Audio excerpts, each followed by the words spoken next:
Hello Gemini, Sun, Moon, Rising, and Venus sign. Sana po ay nasa mabuti kayong kalagayan. My name is Suzy and welcome back po sa Star Tarot. Ito po ang inyong daily messages for August 22nd. Maraming salamat po sa inyong suporta sa ating channel. Kung bago kayo rito, welcome po. At kung hindi pa kayo nakakapag-subscribe, subscribe na kayo para updated kayo sa mga readings. Paalala lang na general reading ito kaya hindi ito mag-resonate sa lahat. Kunin nyo lang po kung anong sasakto sa inyong sitwasyon. Kung hindi po mag-resonate sa inyo, panoorin ninyo ang inyong Moon, Rising, and Venus signs dahil baka nandun na mensahe na para sa inyo. And of course, maaari pa rin ninyong i-claim lahat po ng positive energies na mapipick up ninyo sa reading na to. Thank you. Maaari din ninyong isulat po yan sa comment section sa baba ng video. Paano mensahe ninyo? Number 33, concern. Ayan, so meron kayong inaalala, meron kayong worries sa ngayon. And that may be yung pinag-aalala ninyo, yung mga pagbabagong nangyayari sa buhay ninyo, no? Maaring hindi talaga kayo open to change. Kasi may mga taong ganyan talaga, Gemini, no? Na pag merong nagbabago, merong napipintong magbago sa sitwasyon sa buhay, talagang nagkakaroon ng anxiety, may discomfort na nararamdaman. So, maaring ganun ang iba sa inyo dito, no? It will not resonate with everyone, Gemini, no? Yung mensaheng ito. So, just take kung ano ang sasakto sa inyong sitwasyon. So, maaring meron ditong pagbabago sa ganap sa buhay ninyo. Maaring trabaho, maaring malilipat kayo ng assignment, maaring it's a different role na ngayon sa trabaho na gagampanan ninyo. Maari din na magbabago kayo ng tirahan. Maaring kailangan ninyong maglipat bahay, no? Maaring ganon ang sitwasyon. At yan ang inaalala ninyo. Kasi maaring nag-worry kayo doon sa magsisimula na naman kayo. 'Di ba? So, we have great fortune. Yan ang swerte ninyo. 'Di ba? Maaring malaking swerte din ito pagdating sa kaperahan. Kasi yung great fortune naman, hindi lang ito swerte sa pangkaperahan, but this is sa overall ninyong buhay, no? Sa lahat ng areas ng buhay ninyo, maaring dumating ang swerte talaga. But yung pinakamalaking dyan, swerte sa parte ng buhay ninyo dito is pangkaperahan, no? So, we have bad health. Ayan. So, maaaring nag-aalala kayo sa inyong kalusugan. Gemini, maaaring ganun din ang sitwasyon. Kasi, baka yung lilipatan ninyong bahay, malayo, hindi accessible sa mga, importanteng mga establishment. So, maaaring ganun din ang ganap, no? Or, maaaring yung inaalala talaga ng iba sa inyo dito is yung, yung kalusugan ninyo, no? Maaaring meron kayong sakit na iniinda at nag-aalala kayo. Maaari din na meron kayong kamag-anak, no? Siguro dad ninyo, grandpa ninyo, uncle ninyo, maaaring ganon, ang merong sakit sa ngayon or merong iniindang hindi magandang pakiramdam sa katawan at yun ang ipinag-aalala ninyo. So, maaaring ganon din ang sitwasyon ng iba. We have high honor. Ayan. So, maybe may promotion talaga dito na mangyari sa inyo. Kaya, merong magbabago sa sitwasyon ninyo sa trabaho, no? Kasi maaari talaga ng promotion na yan is, maaring malipat kayo ng opisina, malipat kayo ng department, no? So, kaya merong change din dito. So, maaring ganon, no? May reward, may promotion, maaaring gano'n. Maaari din na may kayo dito, may award na matanggap din, no? May recognition talaga kayo na matatanggap sa ngayon, and that is earned, hard earned ninyo, Gemini. Yun ang napipick up dito. So, maaari din talaga na mayroong pay raise dyan. Maaari din na may scholarship na matanggap ang iba sa inyo. Kaya talagang yung great fortune na to, maaring financially, no, ang sitwasyon dito na talagang you are going to be very fortunate at this time. Talagang fortunate kayo, Gemini. Tignan ninyo. We have sudden wealth at meron tayong great fortune. So, talagang ang daming pera ang maaring dumating sa inyo, Gemini. Ang daming financial blessing, financial opportunities ang maaring dumating sa inyo dito. Kasi si sudden wealth naman, no? gift yan sa inyo ng Divine Universe. Hindi nyo yung pinagtrabahuan, hindi nyo yung pinagsikapan, no?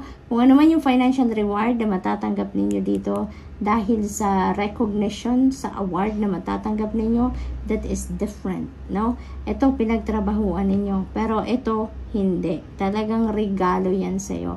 Talagang biyaya yan sa'yo. Financial gift talaga yan sa'yo ng Divine Universe.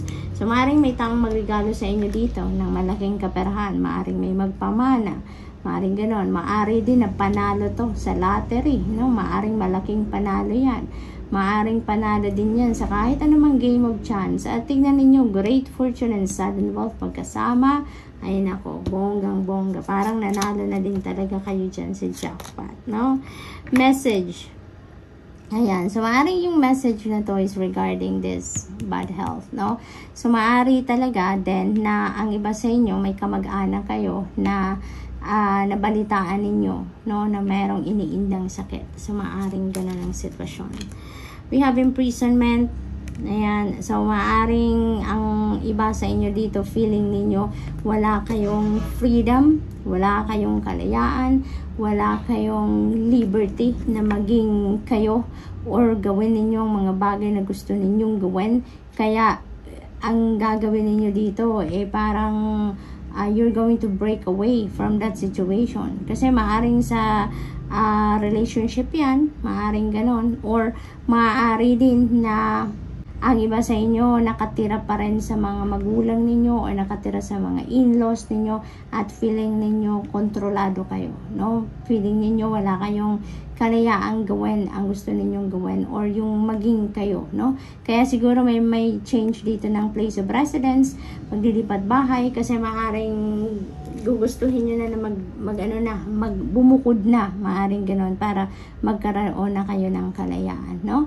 Maaari din ang sitwasyon ng iba sa inyo dito, feeling ninyo imprisoned na kayo doon sa scarcity, sa lack of money, no? Maaring ganon. Pero ngayon, tignan ninyo kung ano yung blessing na parating sa inyo, Gemini. Yung imprisonment na to is definitely going to change. Diba? It's going to change. At tignan ninyo, 29. Number 29 becomes number 11, no? 9 plus 2 is 11. So, number 11 is a double number 1, diba? And ang number 1 resonates with new beginning. Kaya yung imprisonment na to, ano na yan, matutunaw na yan, that will be dissolved at magsisimula na kayo ng bagong buhay dito dahil sa mga biyayang ito na parating sa inyo. Yung mga financial blessings na to na parating, yan ang magbibigay ng bagong path or bagong pinto, no, sa inyo para makapamuhay na kayo ng the way na gusto ninyo, no? So, yun ang ganap dyan. For some of you, we have toil and labor. Ayan. So, siguro iniisip ng iba sa inyo dito, no? Sa ibang Gemini naman, no? Hindi naman ito para sa lahat. Maaring pagod na kayo lagi. Pagod na kayo sa pagtatrabaho. Pagod na kayo sa klase ng trabaho na ginagawa ninyo, no? And feeling ninyo, hanggang kailan na lang ako dito, diba? Hanggang kailan pa akong magtitiis sa ganitong klaseng trabaho na lagi akong pagod, laging ganon. But you know what? Look at that. You are going to break away from that, diba? Makakaalis na kayo sa sitwasyon na yan, sa hirap na yan ng pagtatrabaho ninyo kasi baka manual na trabaho to. Yung ang tawag dito, yung skilled talaga na trabaho. Yung medyo physical ang trabaho. And maaring hindi kayo sanay sa ganon, pero nagtiis kayo, nagtiyaga kayo, diba? Nagtiyaga kayo. At siguro dumating na kayo sa puntong napapagod na din kayo sa sitwasyon ninyo at sa ginagawa ninyo. Kaya, you know, patience really pays off, Gemini. Yung patience ninyo for doing the same thing for so long, maybe. Tignan ninyo kung anong regalo sa inyo ng Panginoon sa inyo, diba? You're receiving great fortune and you're receiving sudden wealth, and maaaring meron pa kayong high honor na ma-receive. May recognition pa kayo na ma-receive from your employer, diba, Gemini? Kaya, kung nagtsatsaga ka talaga, may nilaga ka talagang makukuha, no?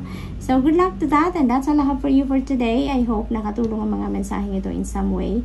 Thank you for watching. Love and light. Namaste. Hello Libra, Sun, Moon, Rising, and Venus sign. Sana po ay nasa mabuti kayong kalagayan. My name is Suzy and welcome back po sa Star Tarot.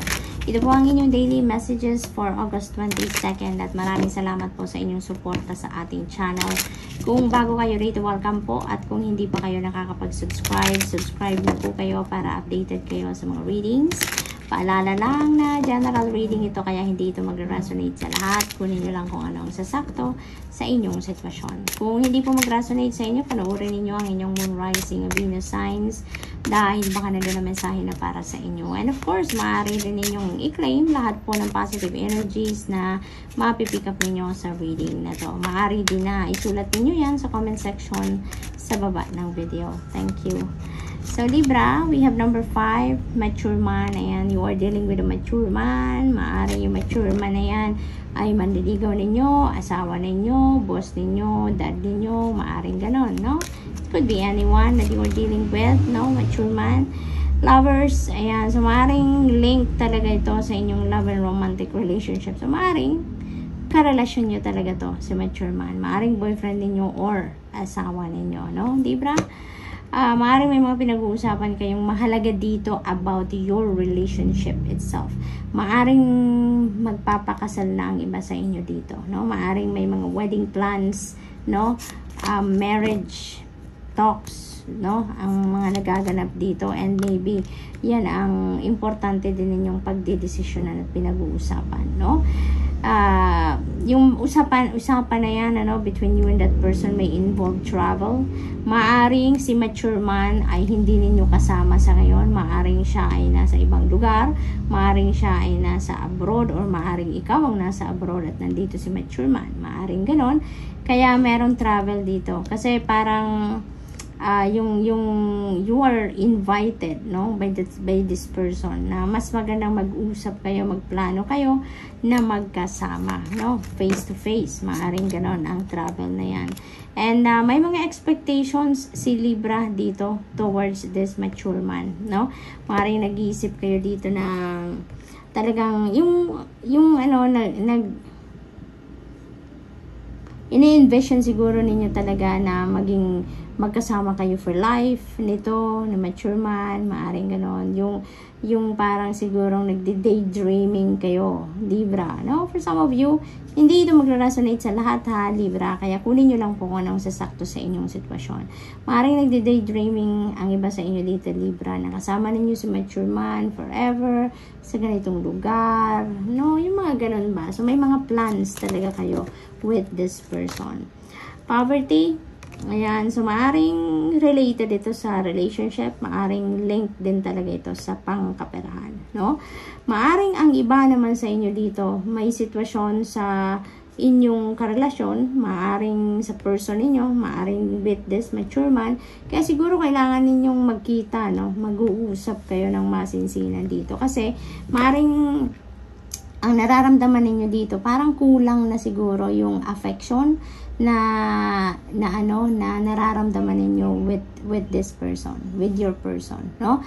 Maaring meron kayong issue sa inyong relationship. Maaring meron kayong hinahanap, no, na attention, pagmamahal, affection, no, sa person ninyo. Kasi maaring pakiramdam ninyo baka nalalamig na siya, or baka lagi siyang busy. You know, yung parang naghahanap kayo. Merong kulang, merong missing piece, no? Ang sitwasyon ng iba sa inyo dito, Libra. Kaya siguro, maaring magkikita kayo dito, magta-travel ang isa sa inyo, maaring kayo ang magta-travel para puntahan siya, para maaring surprise visit yan, or maaari talagang plinanan nyo yan na mag-usap kayo face to face regarding sa mga issues surrounding your relationship. So maaring ganon. For others of you naman, Libra, maaring yung sitwasyon na to ng poverty na to is related talaga sa kaperahan. Maaring nagkukulang talaga ang iba sa inyo sa pera sa ngayon. Maaring ang iba sa inyo nawala ng source of income, nawala ng trabaho, kaya talagang kulang kayo sa pangkaperahan ngayon. Maaring ganon ang sitwasyon, no? So what else? We have gift. Ayan. So, kung ang kulang ninyo kaperahan, look at that. Meron kayong financial blessing na parating. No? Talaga naman, no? Pag merong nagsasara talagang pinto, Libra, merong magbubukas. Merong nag-i-end, merong magsisimulang muli. Kaya, ayan. Diba? Kulang kayo sa pera. Ang iba sa inyo, ha? Hindi sa lahat. Kung ang sitwasyon ninyo, nagkukulang kayo sa pera, tignan ninyo. No? Ang mga dasal ninyo, nabigyan kayo ng biyaya, ayan, merong gift na parating sa inyo. And this is financial blessing, financial opportunity na parating. No? Maaring may magbigay sa iyo ng pera, may tumulong sa inyo ng may itulong na pera. Maari din na trabaho yan, opportunity to work or opportunity for business. No? Maaring ganun ang sitwasyon. So, tingnan natin kung ano pa ang ganap.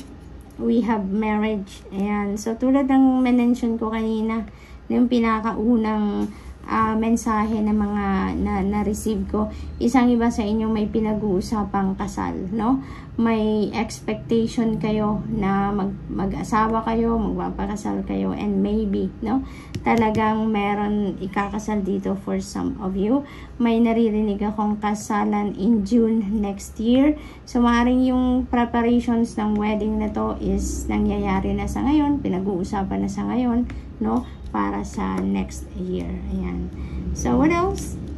We have male, female. Maaring kayo to, Libra, no? Maaring kayo to, and you are definitely dealing with this mature man. We have 19, coffin. Ayan. So, ang iba sa inyo dito, no? May ending, no? May ending. Kasi ano na to, tapos na to. Natapos na ang sitwasyon na to kasi nakatakip na si coffin. But this energy is about ending. So, maaring merong nagtapos na talaga dito, no? Maaring merong nagtapos dito na marriage, no? Kabaliktaran naman ng unang mga mensaheng na pick up ko dito. So, this may be for a different group of Libra sa collective na nangyari. So, maaring yung ending na to is yung kasal ninyo. Maaring meron ditong pag-uusap na ng paghihiwalay, no? So, maaring ganun ang sitwasyon. So, whatever the case may be, Libra, pag-isipan ninyong mabuti ang lahat-lahat. Always pray, always, kung may mga kaguluhan sa isip ninyo, lift it all up, no? Lift all of your concerns sa Panginoon, sa inyong mga angels, para magabayan kayo, no? Kung ano ang tama ninyong gawin, what is best for you. So, that's all I have for you for today. I hope nakatulong mga mensaheng ito in some way. Thank you for watching. Love and light. Namaste. Hello, Aquarius, Sun, Moon, Rising, Venus sign. Sana po ay nasa mabuti kayong kalagayan. My name is Suzy and welcome back po sa Star Tarot. Ito po ang inyong daily messages for August 22nd at maraming salamat po sa inyong suporta sa ating channel. Kung bago kayo rito, welcome po. At kung hindi pa kayo nakakapag-subscribe, subscribe na kayo para updated kayo sa mga readings. Paalala lang po na general reading ito kaya hindi ito mag-resonate sa lahat. Kunin nyo lang kung ano ang sasakto sa inyong sitwasyon. Kung hindi po mag-resonate sa inyo, panoorin ninyo ang inyong Moon, Rising, Venus signs dahil baka nandun na mensahe na para sa inyo. And of course, maaari pa rin ninyong i-claim lahat po ng positive energies na ma-pick up ninyo sa reading na to. Maaari din ninyong isulat yan sa comment section po sa baba ng video. Thank you. Coffin, yan, Aquarius, may ending, no? This is ending energy. Kaya maaring merong dito magtapos na chapter sa buhay ninyo. Tingnan natin kung anong mag-i-end na yan. Anong mga sunod? Adjudication. So, maaaring marriage dito ang mag-i-end, no? So, maaaring merong usaping divorce, annulment, separation dito. Maaaring papunta doon, no? Ang sitwasyon ninyo. But, parang wala pa siya sa korte. Maaaring nag-ano pa lang kayo ngayon. Nagkukonsulta pa lang kayo sa mga abogado and other professionals na maaaring pagkuhanan ninyo ng opinion or pagkuhanan ninyo ng impormasyon na makakatulong sa inyong pagdedesisyon. Kasi maaring may mga property dito na paghahatian, maaring may mga involved na mga bata, no? Mga kailangang suportahan, mga ganon. Kaya siguro ngayon nag-uusap pa rin kayo mag-asawa or nagkukonsulta pa rin kayo sa mga abogado kung what is best, no? To do. Pathway, yan, may mga bagong ano na kayo, may mga bagong path na kayo na gustong tahakin dito. So talagang parang merong separation dito na mangyayari for some of you Aquarius. So hindi ito magre-resonate po sa lahat, okay Aquarius, kaya kunin nyo lang po kung ano ang sasakto sa inyong sitwasyon, okay? So there is a new beginning energy talaga dito, Couple, sa new beginning energy, because that is number 19, 1 plus 1 plus 9 is 10, and that's endings and beginnings. So talaga merong magtatapos at merong magsisimula dito, and nababalot, no, yung sitwasyon ninyo ngayon ng transformation. Kaya maaring maraming magbago dito sa aspeto ng, sa iba't ibang aspeto ng buhay ninyo Aquarius. Maaring kayo to, si main, female Aquarius, or maybe you are dealing with this person sa ngayon. Distant horizons, ayan. So parang ang layo, no, ng iniisip ninyo, ang layo ng nararating na ng mga ideas ninyo dito. Maaring marami ng impormasyon, marami ng detalye ang hawak ninyo ngayon, at maaring you are weighing things out na ngayon, no? Pros and cons, anong mga advantages and disadvantages ng ganitong sitwasyon at ganong sitwasyon. So ang dami na ninyong tinitimbang ngayon, ano? Courtship, ayan. So maaring meron na ditong ano ang iba. Feeling ko meron third party dito. Maaring yung grounds ng paghihiwalay dito, or yung pagpo-fall out, no, ng dalawang tao dito is because maaring merong third party involved. So yun din ang akin napipick up dyan, no, for some of you. Hindi ito magre-resonate sa lahat, okay? So kunin nyo lang kung anong sasakto sa inyong sitwasyon. Poverty, maaari din na isa ito sa grounds ng paghihiwalay na to ng mag-asawa, no?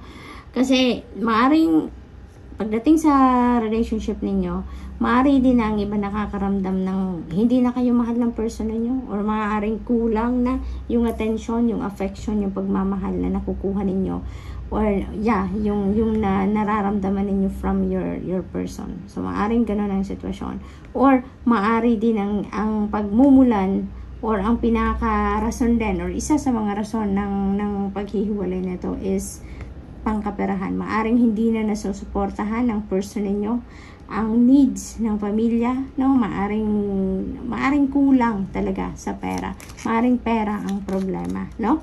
Privileged lady, para sa iba sa inyo na ang problema ay pangkaperahan, maaring nawala ng trabaho ang iba dito kaya wala pang suporta, maraming maaring naging dahilan dito kung bakit kayo siguro nagkukulang sa pera, di ba? Pero si privileged lady, you know, parang merong financial blessing na hatid ito sa inyo.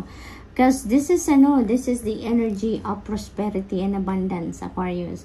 Kaya di ba tignan mo, magkatapat sila yung poverty at privileged lady. Ibig sabihin nito, no, nauna si poverty, naunang lumabas. Kaya ito yung una ninyong sitwasyon. So maaring talaga yung sitwasyon ninyo is kulang kayo sa pera. Wala sigurong source of income, or sakto-sakto lang, yung ganon. Basta short, no, pagdating sa kaperahan. Pero dumating si privileged lady. So this is the opportunity na maaaring dumating sa inyo, Aquarius, at ito magiging kasagutan dito sa problema ninyo, no, na poverty.